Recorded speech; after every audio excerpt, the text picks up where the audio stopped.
Greetings everyone, welcome back to the Warframe History series where I document, compile, and ultimately archive aspects of Warframe that have since been removed, changed, or reworked into a new state. In this video, I am covering the introduction and original state of the field units Sprag and Ven'Kra, alongside their connected launch event Operation Gatecrash. While these units were introduced into Warframe via Update 14's Operation Gatecrash, they have since been updated in 2022. In this update, they were visually updated and were added as optional bosses within Karl's weekly missions. With the addition of these units to the weekly missions, they now also award, upon defeat, their respective weapon skin. Operation Gatecrash was the 16th operation in Warframe, and it also introduced Orokin Sabotage missions into the game. Now that we've covered that, Operation Gatecrash was the prelude to the introduction of Archwing through the event's dialogue and transmissions. The event started with an inbox message from the Lotus providing the player with the information on the operation, and that said the following. Tenno.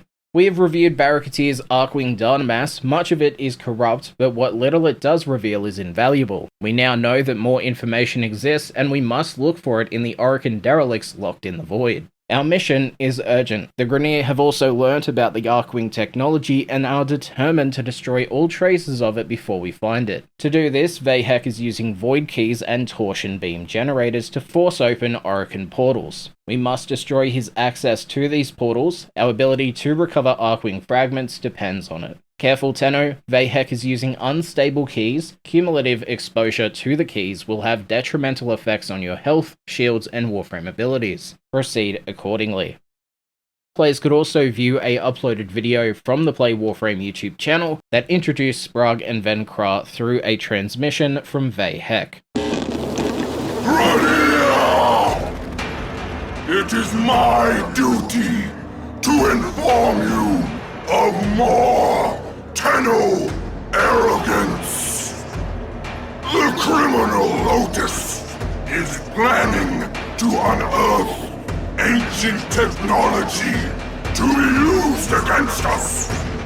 Will we stand by while they threaten our victory? No!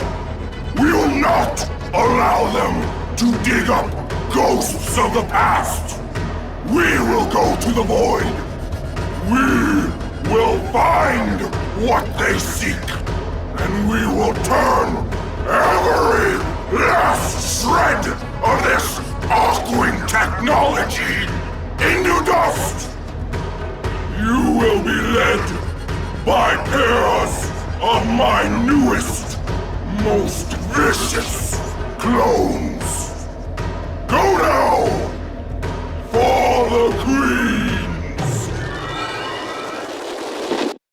And with that introduction out of the way, let's cover the event's gameplay, rewards, and ultimately Sprag and Ven'Kra's original state. To begin their journey, once notified and up to date, players had to complete runs of the Orokin Sabotage mission on Earth, and as players gained points, they would also have to run the same mission on Phobos and Ceres. The mission, at the time of its release, played the same as it does now in 2022, with the exception of the tileset being used, as during the event it used the derelict version of the Void Towers rather than the preserved Orokin Void Towers. Whilst traversing the derelict towers, the players were told to reach the portal room. In said room, as players do today, they had to activate and defend 2 terminals one at a time in order to activate the portal. This was the first difference between then and now, as thanks to a video released by WiseKrakr in 2014, we can see the 2 terminals are on the left and right wall, while the center walkway to the portal is thinner without some stairs.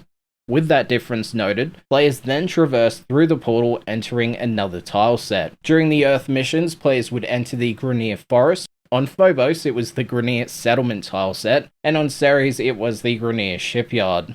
Once within, players had to follow the marker to find and kill the 2 field bosses Sprag and Ven'Kra. These 2 units shared the same arena and had the same location of weak points. The player would only be able to kill them by targeting their face or jetpack as shown on screen. Sprag used a hammer and wore a white and red armor with half her face covered by Grineer technology. Outside of the usual hammer strikes, Sprag would be aggressive towards the player, constantly jumping into melee distance, and her major attack was a large slam after launching herself into the air. Ven'Kra wielded a Volkar sniper rifle and wore a majority purple armor with white tint. As for Ven'Kra's moves, she has a sniper rifle. She's long distance, and she does have a special attack where she boosts into the air using a jetpack and targets a visible player for a strong strike. These two units also share the same move, which is that of a bullet strike, where they dash towards the player and attack.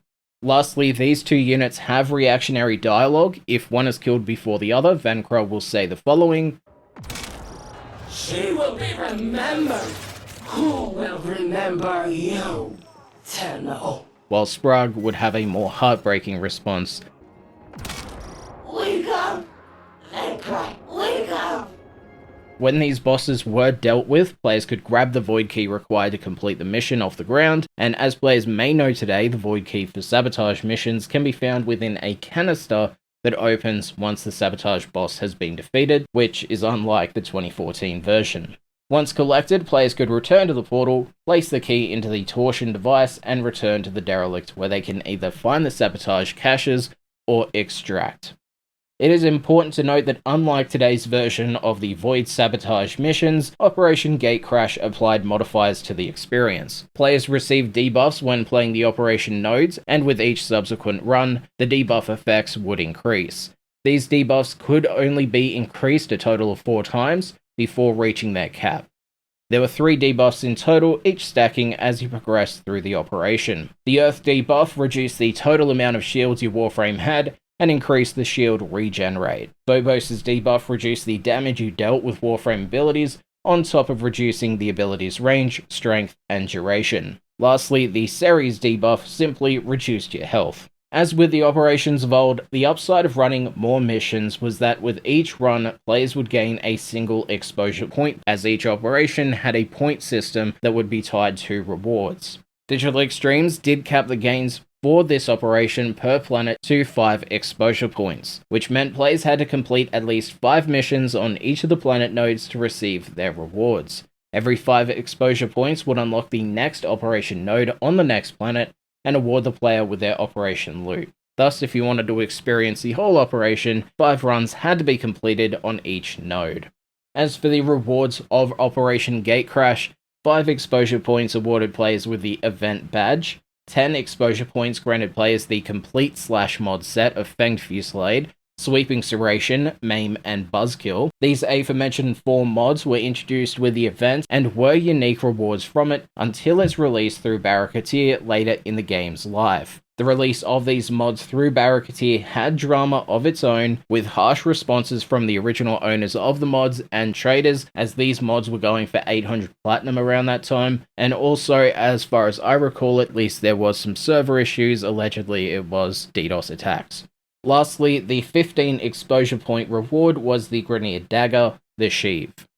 Now, as with a majority of the old operations released for Warframe, a competitive aspect was available for clans that wished to participate. This competitive aspect came in the form of an endurance mode that unlocked on Phobos after the completion of 5 runs on Earth, Phobos, and Ceres. A competitive leaderboard that collected the top clan's total progress was and remains available to date, with each clan's score being made up of each individual clan member's highest score within the endurance mode. Each clan tier, that being Ghost, Shadow, Storm, Mountain, and Moon, had their own clan listings, and at the end of the operation, DE granted those within the top 3 positions per clan tier an exclusive and unique statue to place within their clan dojo to indicate their exceptional performance. The clans that ended in first place received the Gold Operation Gatecrash trophy, and thanks to the leaderboards remaining online to date, we know for Ghost clans, first place went to Skynet, for Shadow clans, Eximus Tenno,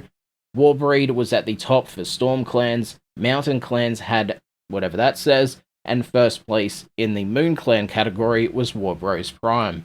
Clans that ended the operation in second place received the Silver Operation Gatecrash trophy, and they were for Ghost clans Iron Deluge. For Shadow clans, second place went to Crank Gamer. For Storm clans, it was Coup de Grace, Mountain clans Asgard, and in second place for Moon clans, it was Guardians. Lastly, the third place clans received the Bronze Gatecrash trophy. For Ghost clan divisions, Fenris. For Shadow clans, Coup de Grace. For Storm clans, BR Master. Mountain clans, Quasars. And for Moon clans, Third place went to Soy Sauce Nation. And yeah, that concludes this video on Operation Gatecrash and the two field bosses Sprag and Ven'Kra's introduction and original state in the game. Thank you for watching, and I am very glad that this video is finally out. It was originally written in 2020, and yeah, it's finally being put out. Thanks for watching, and I'll see you next time. Peace.